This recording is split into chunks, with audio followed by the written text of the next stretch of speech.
Fantastic.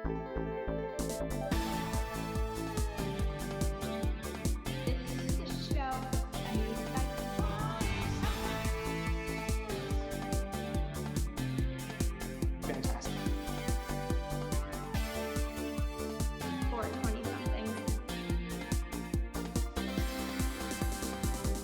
We are making this up as we go along.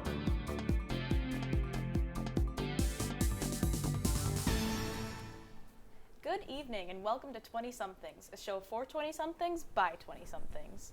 Today, we are going to be talking about Mark Zuckerberg's lawsuit with Facebook and Instagram, the Punch the Monkey drama, and America's recent attack on Iran.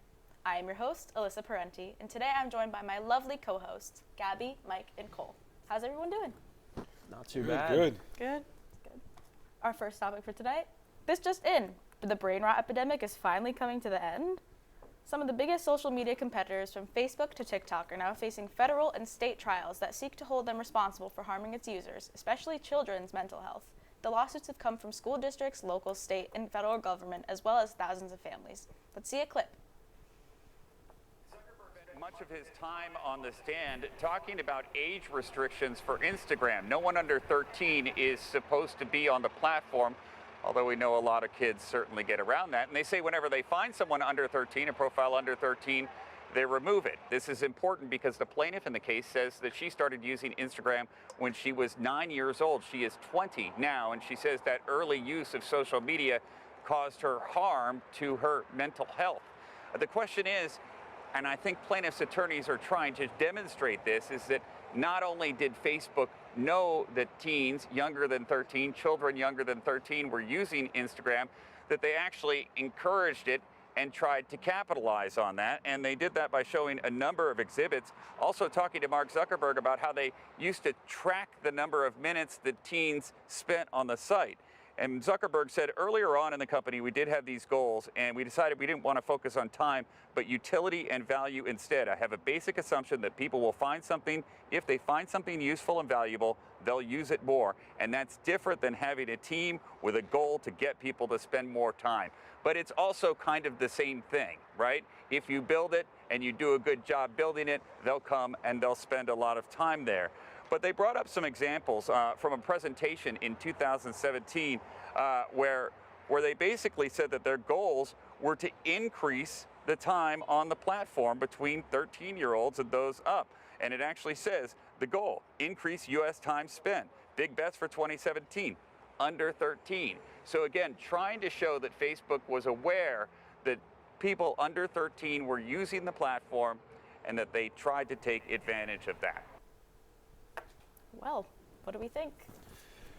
I mean, I think the entire thing is kind of just a money grab for these people. I mean, as much as a kind of epidemic this is for, teenagers and stuff like that, like, I know our brains are kind of frying from watching it, but like, I mean, that's not their fault. Like, I don't know. I feel like that's just kind of the way things have gone, and I don't know. I think it has to deal with both sides. I don't think it's too much on one. I definitely think, especially over the years, they've targeted to make it as pretty addictive, and when TikTok kind of became on the rise, every social media platform kind of heavily targeted this like short form content that really is kind of known to be pretty bad. I just have a big problem with this whole 13, like this whole age thing, because like if people think about it, it's like at the end of the day, if this whole thing is about the age, then it's either going to go one or two ways, where they win the lawsuit and they're going to have to, in order to actually get on Instagram, you have to give some proof of age, which leads to an issue of privacy where you'll have to send over your ID card or something like that. And I know this app or on computers that is popular with communicating with people, Discord, try to do this, and they got major backlash because people don't want to give up their IDs to multi-billion-dollar companies. I think there's already a program or something on Instagram. When you first sign up, you have to say your age. It's just easy to lie. Exactly, yeah. Like, I think, I don't know if it existed when I first got Instagram, like having to tell your age. Definitely not. But I know I had Instagram from a young age. I know I had it in elementary school because I didn't know, my parents didn't know that it was going to be what it is now. And I think that the lawsuit is taking definitely an extreme measure, but I understand why it's happening. Yeah, I mean, I had Instagram at like 10 years old. Yeah. Don't ask me why, but I regret that decision Totally. completely, because somewhere out there there's an account that I can't log into that has pictures of me, like, Yes. God only knows what it is, but I think like the account's name is like Flamethrower. Something out there is just named Flamethrower. Let's find the Instagram Yeah, account. but Let's find it. it's bad. But I mean, the plaintiff for this case, I mean, she's 20 years old. I think, yeah, her like disguise, her incognito name is like KGM, like that's what she's going under. And to me, it kind of just sounds like she's hoping she can make some money out of this. Right. Like, I feel like, let's be real, like I know she's scrolling 24/7.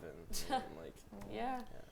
I mean, I feel like I can name at least like 30 people that qualify, that like fall into this category. I fall into this category of like people who've been on social media from a young age and spend a good amount of time on it. Like, I don't know if I could claim such intense repercussions because of the amount of time I've spent on it, but there certainly has to be an impact. Like, we talk so much now about like our generation and our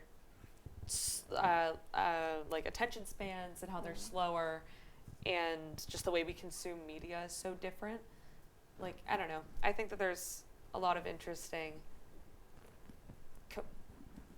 communication that you could have about totally. like commentary. I don't know. I mean, I grew up with a lot of unrestricted internet access, Yeah. as many people our age might have.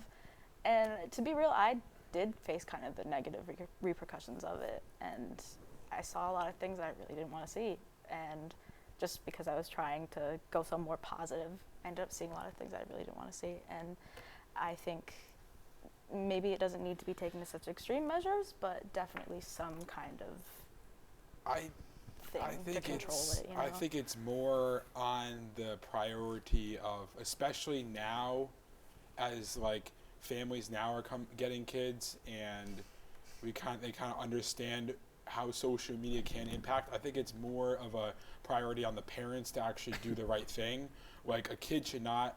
Every time I see a kid, like a little baby, like walking around with an iPad, like not even like registering the world around them, it's like, it drives me crazy. It does. Yeah.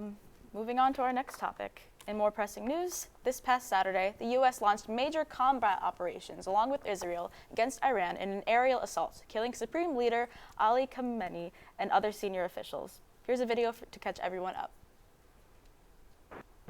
All right, so my producer has just confirmed that this is tape playback of that explosion that we just reported to you here.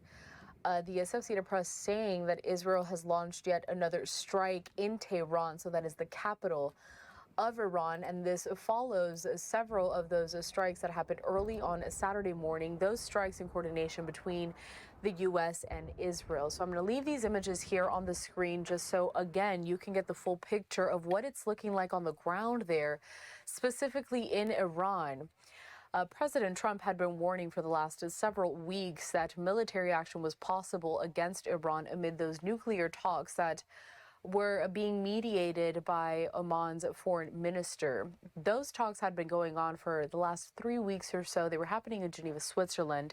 So representatives from Israel and also from the U.S., including U.S. Special Envoy Steve Witkoff, President Trump's son-in-law Jared Kushner, they were there meeting again with the Omani mediators and officials in Iran. The whole purpose of that was to stop Iran and stop their nuclear program, I should say, and stop them from developing any type of nuclear weapon.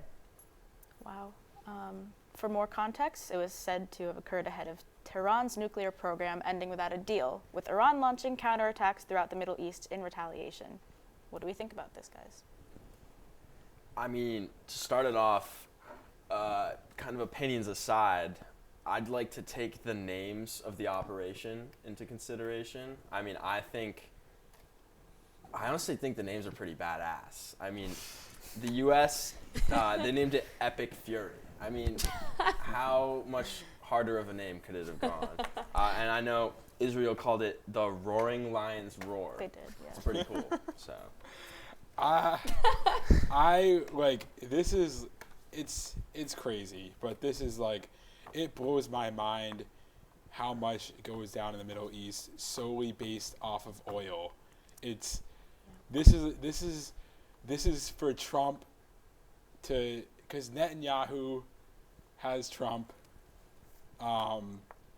in the bag, and it's all to please him, and it's just crazy because I don't even know, because I remember I just woke up and someone in my group chat was like, Iran, we just bombed Iran. I was like, oh, okay, like I guess so, but like, and it's just, I don't know, I don't really have that much to say I mean, about it. in a way, I'm not exactly surprised that something like this would happen, and that sucks to say, but it's just so many things have happened this year alone that it's kind of just honestly hard to keep track at this point. Just Yeah. in a more opinionated sense, that's just how I feel. I'm honestly not surprised at all. I think that the duo, you could say, of Netanyahu and Trump is dangerous. That's my opinion. I actually personally have friends in Israel, and I did a gap year program after high school, and I lived in Israel for 9 months, give or take a few. And so I personally have really strong emotional connections to the place, and it upsets me very much to... Do you know how they're doing currently? What? Do you know how your friends are doing currently? Yeah, I actually texted them this morning. Well, this also is not the first or even really the worst that they've seen recently. Yeah. And unfortunately, a lot of the things that do happen in the Middle East, yes, they do have to do with oil, but there's also so much more going on there that it is...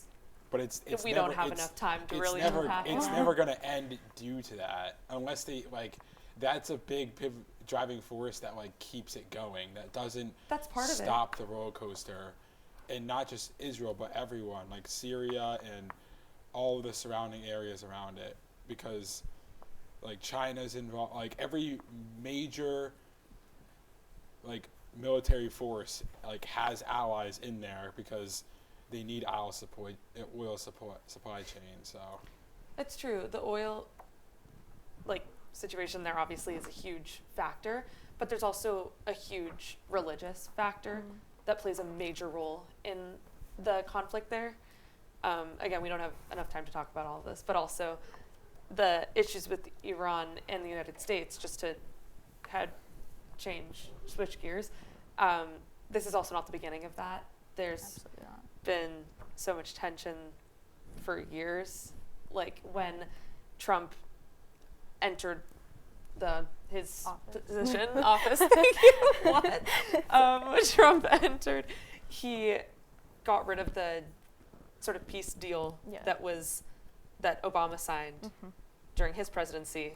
Like that was only recently. Like there's so much history that the fact that it's culminating now doesn't surprise me because of the Israel and Hamas war that's been happening. It doesn't. you're for sure right, because I watch this like Twitch streamer that goes over kind of all the politics and marketing, etc. But he like is it Hasanabi? No, No? it's Atriarch. He goes over. He did like a 40-minute video, like breaking down like from like what the start and like how it led to this, and it was very interesting to watch. I watched it when I was on break. But yeah, definitely a lot of stuff going on there, and it will like goes on, keeps going. All right. Well, I think with that, it's great to have a bit of positivity in the midst of the world's hardships, which is why tonight we are going to start the first segment of Memeful Monday, a recent series of videos showing the heartbreaking yet adorable story of a baby monkey named Punch being neglected by his monkey peers as he holds his beloved stuffed animal monkey are going viral on social media. Get your tissues. We have a small compilation to show.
Well, I think it's important to note that monkey on monkey violence is not condoned in this studio.